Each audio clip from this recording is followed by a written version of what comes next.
Assalamualaikum warahmatullahi wabarakatuh. Halo rekan-rekan guru hebat semuanya. Ketemu lagi dengan saya, Arisa Mustika Sari.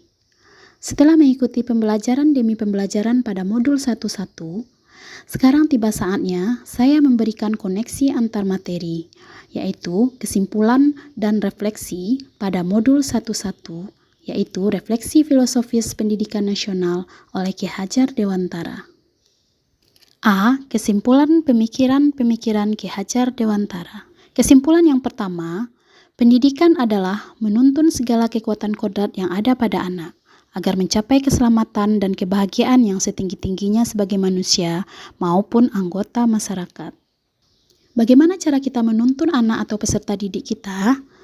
Yaitu adalah dengan menerapkan semboyan ing ngarso sung tulodo, ing madyo mangun karso, dan tuturi handayani. Maksudnya adalah, jika berada di depan, seorang guru harus bisa memberikan teladan dan contoh yang baik kepada peserta didiknya. Dan jika berada di tengah, seorang guru harus bisa memberikan motivasi dan semangat kepada anak didiknya. Dan jika berada di belakang, seorang guru harus bisa memberikan dorongan dan arahan kepada peserta didiknya tersebut. Kesimpulan yang kedua, pendidikan harus mempertimbangkan kodrat anak atau peserta didik. Yang mana kodrat anak atau peserta didik tersebut adalah merdeka dan bermain. Kemudian kesimpulan yang ketiga, pendidikan harus berhamba atau berpihak kepada anak, atau yang sekarang kita kenal dengan istilah student centered. Adapun student centered di sini maksudnya adalah dengan memberikan pembelajaran yang kolaboratif dan pembelajaran yang aktif.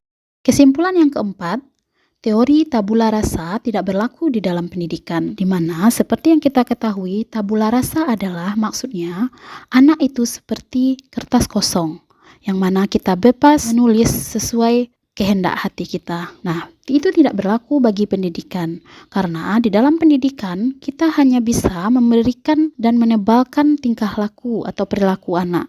Karena anak tersebut sejatinya sudah ada kekuatan kodrat masing-masingnya sejak dia dilahirkan. Kesimpulan yang kelima, pendidikan bertujuan untuk menuntun anak agar lebih baik budi pekertinya. Agar anak memiliki budi pekerti yang baik, maka saat ini diadakanlah kegiatan PPK, yaitu penguatan pendidikan karakter dalam setiap kegiatan di kelas dan di sekolah. Kesimpulan yang keenam, dalam pendidikan, kita tidak bisa memberikan penilaian dari sudut pandang dan perlakuan yang sama terhadap peserta didik kita. Karena mereka memiliki bakat, minat, potensi, dan kemampuan yang tidaklah sama. Setelah menarik beberapa kesimpulan tentang pemikiran Ki Hajar Dewantara tadi, sekarang tiba saatnya kita pada poin B, yaitu refleksi tentang pemikiran-pemikiran Ki Hajar Dewantara. Refleksi diri saya yang pertama, sebelum mempelajari modul 11, saya percaya bahwa setiap murid akan mampu menerima setiap materi yang saya berikan asalkan mau memperhatikan. Namun, sesudah mempelajari modul 11, saya menyadari bahwa ternyata tidak semua murid yang mampu menerima materi yang saya berikan karena daya tangkap, potensi, atau kemampuan mereka berbeda-beda. Kemudian, sebelum mempelajari modul 11, saya juga memberikan penilaian dari sudut pandang dan perlakuan yang sama terhadap semua peserta didik. Namun, sesudah mempelajari modul 11, saya menyadari bahwa potensi anak berbeda-beda, sehingga saya harus memberikan penilaian dan perlakuan yang tidak sama untuk masing-masingnya. Kemudian, sebelum mempelajari modul 11 ini, saya juga memberikan pengajaran yang monoton di kelas, tanpa adanya ice breaking di sela-sela pelajaran yang saya berikan. Namun, sesudah mempelajari modul 11, saya akan memberikan ice breaking pada setiap kegiatan pembelajaran di kelas, karena saya tahu kodrat anak itu adalah bermain, dan saya tidak boleh melupakan hal ini. Itulah 3 refleksi diri saya sebelum mempelajari modul 11 dan sesudah mempelajari modul 11. Berikutnya kita lanjut kepada poin C, yaitu proses pembelajaran dan suasana kelas yang mencerminkan pemikiran KHD secara konkret, sesuai dengan konteks lokal sosial budaya. Proses pembelajaran dan suasana kelas yang mencerminkan pemikiran Ki Hajar Dewantara maksudnya adalah pembelajaran yang berpusat atau berhamba kepada anak, atau yang terkenal dengan istilah student centered.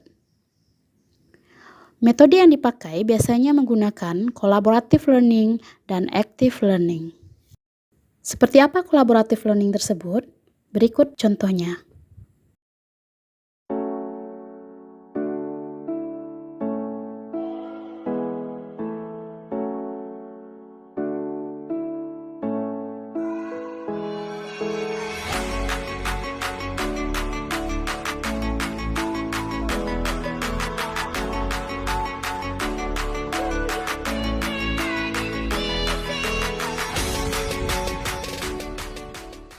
Nah, menarik bukan? Selanjutnya kita juga bisa menerapkan pembelajaran student center tersebut dengan metode active learning.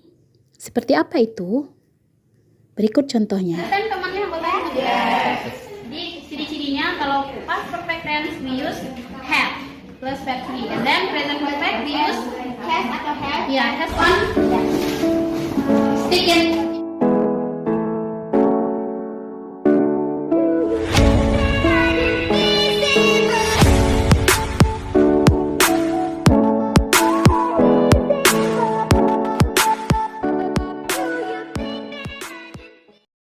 Proses pembelajaran dan suasana kelas yang mencerminkan pemikiran KHD juga tergambar melalui proses pembelajaran yang memberikan penguatan pendidikan karakter atau PPK kepada anak. Contohnya adalah dengan melakukan kegiatan pembiasaan sikap religius atau sikap spiritual siswa yang kita kenal dengan istilah adat basandi sara, sara basandi kitabullah, ABS SBK. Berikut penerapannya.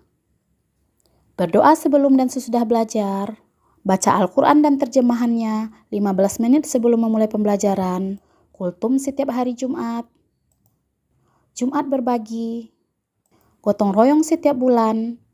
Sekarang ini kita biasa kenal dengan istilah barek samo dipikua, ringan samo dijinjiang. Nah, itulah beberapa contoh kegiatan yang telah mencerminkan pemikiran KHD di kelas ataupun di sekolah saya. Setelah mempelajari modul satu-satu, ada hal yang perlu segera saya terapkan di kelas, yaitu saya akan memberikan ice breaking atau games di tengah aktivitas pembelajaran saya nantinya, supaya pembelajaran saya tidak terkesan monoton dan membuat peserta didik saya bosan. Sekian kesimpulan dan refleksi dari saya. Semoga bermanfaat. Terima kasih. Assalamualaikum warahmatullahi wabarakatuh.